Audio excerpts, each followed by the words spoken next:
રાજકોટમાં ગર્ભાશયના ઓપરેશન બાદ મહિલાનું મોત થતાં લોકોમાં રોષ જોવા મળ્યો। ખાનગી બાલાજી હોસ્પિટલ સામે પરિવારજનોના ગંભીર આક્ષેપ। હોસ્પિટલ સ્ટાફની બેદરકારીથી મોત થયાનો પરિવારનો આરોપ છે। સર્જને ટેલિફોનિક માહિતીના આધારે ઓપરેશન કર્યાનો દાવો કરવામાં આવ્યો। ડોક્ટર કવિતા લાડાણીએ ઓપરેશન કર્યા બાદ દર્દીની તબિયત લથડી છે। કેસ બગડતા દર્દીને ઓલિમ્પસ હોસ્પિટલમાં ખસેડાયો હોવાનો પણ દાવો કરવામાં આવ્યો। આ સાથે જ ઓલિમ્પસ હોસ્પિટલમાં 12 કલાકની સારવાર બાદ દર્દીનું મોત થયું છે। ન્યાયની માંગ સાથે મૃતકના પરિવારજનોએ પોલીસ સ્ટેશનમાં અરજી કરી છે।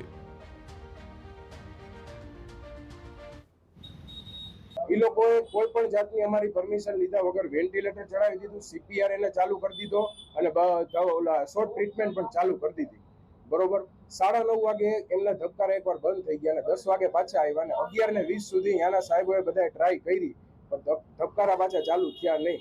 એટલે બાલાજી હોસ્પિટલની બેદરકારીને લીધે મારા મધર એક્સપાયર થઈ ગયા અને અમારી પાસે અંદાજે 1.5 થી 2 લાખ રૂપિયાનું ત્યાં બિલ થયું હશે, પરંતુ અમારી પાસેથી એક પણ રૂપિયો લેવામાં આવ્યો નથી। એટલે બાલાજી હોસ્પિટલના વાકની લીધે થયું હોય તો જ ન માંગે ને। તો ગર્ભાશયના ઓપરેશન બાદ મહિલાના મોતનો જે આખો મામલો છે તેમાં બાલાજી હોસ્પિટલના ડોક્ટરે તમામ આરોપોને ફગાવ્યા છે। ઓપરેશનમાં કોઈ ચૂક ન રહી હોવાનો હોસ્પિટલ તંત્રનો દાવો છે। મૃતક મહિલાનું ઓપરેશન સફળ રહ્યું હોવાનો દાવો કરવામાં આવ્યો। મૃતક મહિલાના પરિવારજનોને ગેરસમજ થઈ હોવાનું નિવેદન।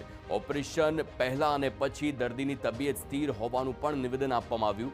ઓપરેશનના બીજા દિવસે દર્દીના ધબકારા વધી ગયા હતા અને દર્દીને શ્વાસ લેવામાં તકલીફ થતાં અન્ય હોસ્પિટલ ખસેડાયા।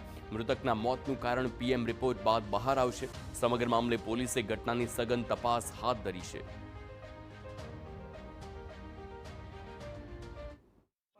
ઓપરેશન સક્સેસફુલી કમ્પ્લીટ થઈ ગયું। ઓપરેશન દરમિયાન કોઈ કોલ કરવામાં આવેલો નથી અને ઓપરેશન પછી સગાને વિરુદ્ધ જ સમજાયું કે ઓપરેશન વ્યવસ્થિત થઈ ગયું છે। આમાં આપણને બીજી કંઈ જરૂર પડી નથી। બેન, એવું પણ વાત હતી કે સર્જનને બોલાવવાના હતા પણ સર્જન આવ્યા નહોતા એટલે તમે ફોન કર્યો તો ચાલુ ઓપરેશન થયું। એવું કંઈ નથી, એ કદાચ સગાને પેલું મિસઅન્ડરસ્ટેન્ડિંગ થઈ ગઈ હશે કે આવી રીતે અમને કીધું હતું ને બોલાવ્યા કે જે, તો હવે કેવી રીતે એ લોકો ઇન્ટરપ્રિટ કર્યું આપણને ખબર નથી। પણ મેં તમને સમજાવ્યું એવી જ રીતે કે સગાને આપણે કન્સેન્ટના ભાગરૂપે પેલા સમજાવેલા છે અને ઈ ઓન પેપર અમે રિટર્ન બી લખેલું છે કે જે અમે પોલીસને હેન્ડઓવર કર્યું છે।